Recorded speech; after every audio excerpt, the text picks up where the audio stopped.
എല്ലാവർക്കും നമസ്കാരം. ശ്രീമൻ നാരായണീയം ദശകം 5 വിരാട് പുരുഷോത്പത്തി. വിരാട് രൂപത്തിന്റെ ഉൽപ്പത്തിയാണ് ഈ ദശകത്തിന്റെ മർമ്മഭാഗം. വ്യക്താവ്യക്തമിദം ന കിഞ്ചിദഭവത് പ്രാക് പ്രാകൃത പ്രക്ഷയേ മായായാം ഗുണസാമ്യരുദ്ധ വികൃതൗ ത്വയ്യാഗതായാം ലയം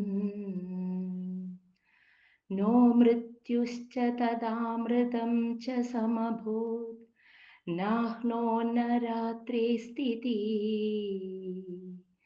തത്രേകസ്ത്വമശിഷ്യഥാ കില പരാനന്ദ പ്രകാശാത്മനാ. വ്യക്ത അവ്യക്തം ഇദം ന കിഞ്ചിത് അഭവത് പ്രാക് പ്രാകൃത പ്രക്ഷയേ മായായാം ഗുണ സാമ്യരുദ്ധ വികൃതൗ ത്വയി ആഗതായാം ലയം നോ മൃത്യുഃ ച തദാ അമൃതം ച സമഭൂത് ന അഹ്നോ ന രാത്രേഃ സ്ഥിതി തത്ര ഏക ത്വം അശിഷ്യഥാ കില പരാനന്ദ പ്രകാശാത്മന. അർത്ഥം: പ്രാക് പ്രാകൃത പ്രക്ഷയേ. പ്രാക് എന്ന് വെച്ചാൽ പണ്ട്, അതായത് പ്രാകൃത പ്രക്ഷയേ മഹാപ്രളയത്തിങ്കൽ. പണ്ട്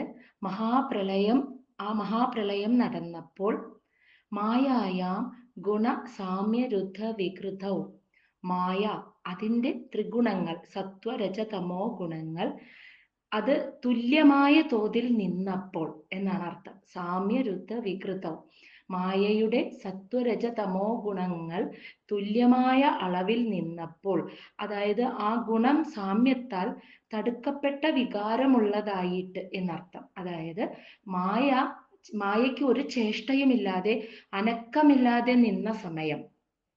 ത്വയി ലയം ആഗതായ, ഭഗവാനെ അങ്ങയിൽ ആ മായ അങ്ങയിൽ അങ്ങനെ അങ്ങയെ ലയിച്ച് ചേർന്ന് ഇരുന്നു എന്ന് മനസ്സിലായോ? അപ്പൊ ആ മഹാപ്രളയം നടന്നപ്പോൾ പ്രകൃതിയുടെ മായയിൽ സത്വരജ തമോ ഗുണങ്ങളാകുന്ന ത്രിഗുണങ്ങളുണ്ട്.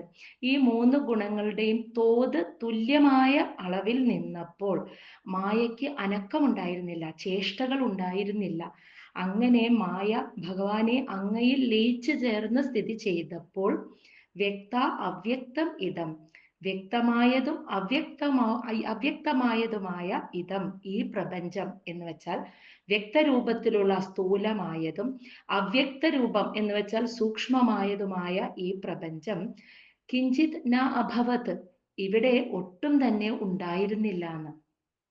വ്യക്തമായ രൂപത്തിലോ അവ്യക്തമായ രൂപത്തിലോ സ്ഥൂലമായോ സൂക്ഷ്മമായോ ഈ പ്രപഞ്ചം ഒട്ടും തന്നെ ഇവിടെ ഉണ്ടായിരുന്നില്ല പണ്ട് ആ മഹാപ്രളയം നടന്ന സമയത്ത്.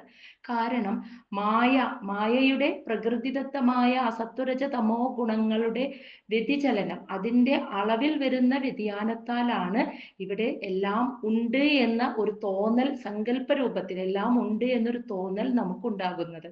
ഈ പ്രപഞ്ചം ഉണ്ട്, യഥാർത്ഥമാണ് എന്നൊരു തോന്നൽ നമുക്കുണ്ടാകുന്നത് സത്വരജ തമോ ഗുണങ്ങളുടെ അളവിൽ വരുന്ന വ്യതിയാനത്താലാണ്.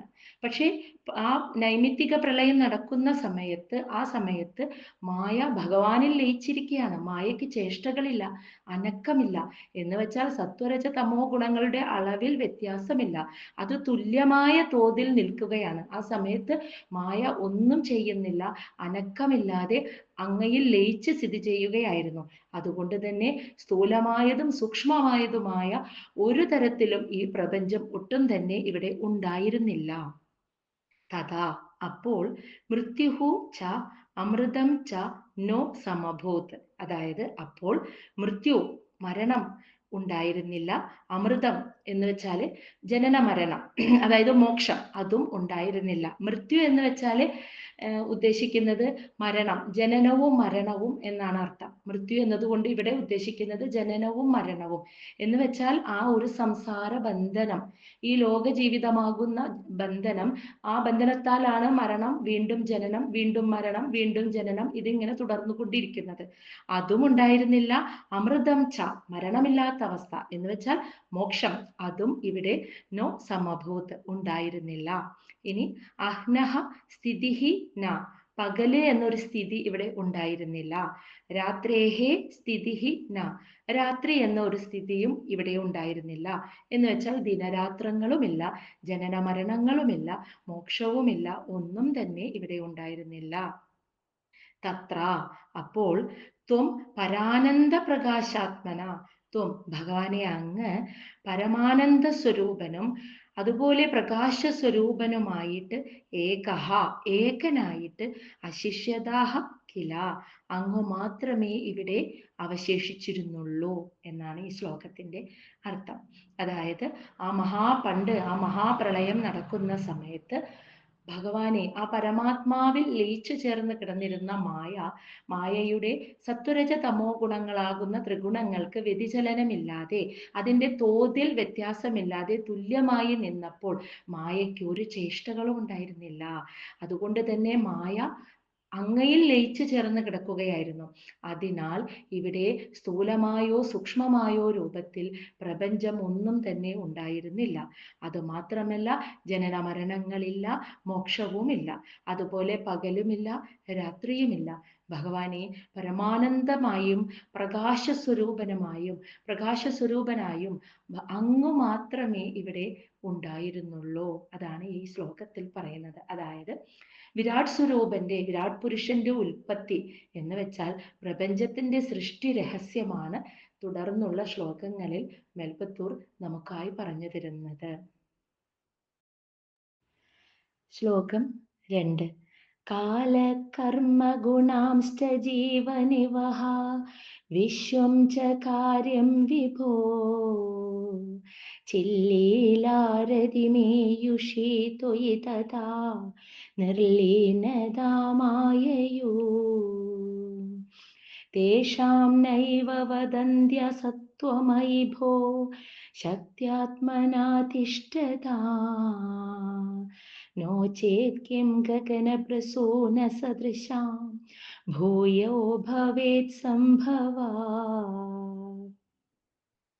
कालः कर्म गुणः च जीवनिवः विश्वं च कार्यं विभो चिल्लीलारति एयुषि त्वयि तदा निर्लीनताम् आययुः तेषां न एव वदन्ति असत्वम् अयि भो शक्त्यात्मना तिष्ठतां नो चेत् किं गगनप्रसूनसदृशां भूयः भवेत् സംഭവഃ.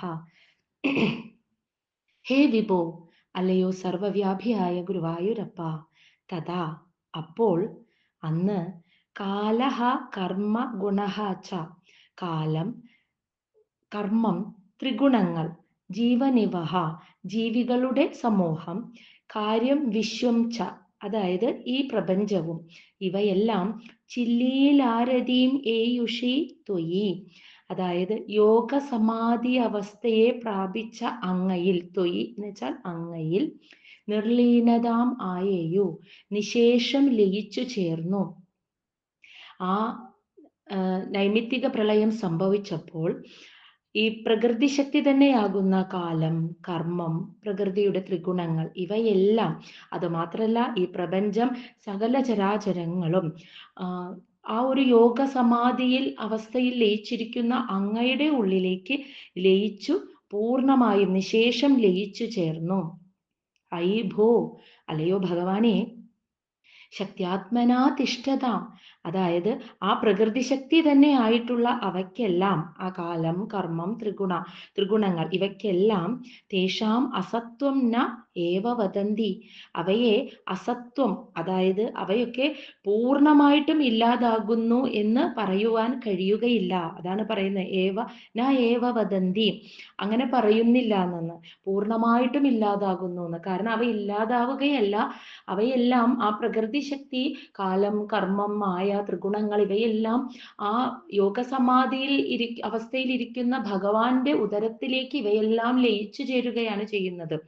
അതാണ് അവിടെ പറയുന്നത് അസത്വം, അതായത് തീരെ ഇല്ല അവയൊന്നും എന്ന് പറയാൻ സാധിക്കില്ല. നോ ചേത്, അങ്ങനെയല്ല എങ്കിൽ ഗഗനഭൃസൂന സദൃശം, ആകാശ കുസുമ തുല്യങ്ങളായ അവ, ഈ പ്രപഞ്ചം, ഭൂയഃ, വീണ്ടും, സംഭവ, പ്രപഞ്ചത്തിന്റെ ഉൽപ്പത്തി, കിം ഭവേത്, എങ്ങനെ ഉണ്ടാകും? മേൽപ്പത്തൂർ ചോദിക്കുകയാണ്, ആ നൈമിത്തിക പ്രളയം സംഭവിച്ചപ്പോൾ ഈ പ്രപഞ്ചവും ഇവിടെയുള്ള സകല ജീവസത്തകളും, കാലം, കർമ്മങ്ങൾ, ത്രിഗുണങ്ങൾ, ഇവയൊക്കെ പൂർണ്ണമായിട്ട് ഇല്ലാതാവുകയല്ല ചെയ്യുന്നത്, യോഗസമാധിയിൽ ഇരിക്കുന്ന അവസ്ഥയെ പ്രാപിച്ചിരിക്കുന്ന അങ്ങയിലേക്ക് ലയിച്ചു ചേരുകയാണ് ചെയ്യുന്നത്. ആ വിരാട് സ്വരൂപ രൂപത്തിലിരിക്കുന്ന ആദിനാരായണ മൂർത്തിയുടെ ഉദരത്തിലേക്ക് ഇവയെല്ലാം ലയിച്ചു ചേരുകയാണ് ചെയ്യുന്നത്. ഇവ പൂർണ്ണമായിട്ടും ഇല്ലാതാകുന്ന ഒരവസ്ഥ ഉണ്ടാകുന്നില്ല. അങ്ങനെ ഉണ്ടായാൽ എന്ത് ഉൽപ്പത്തി സംഭവിക്കണമെങ്കിലും ഒരു വിത്ത് ഉണ്ടാവണം, ഒരു ആദ്യ ബീജം.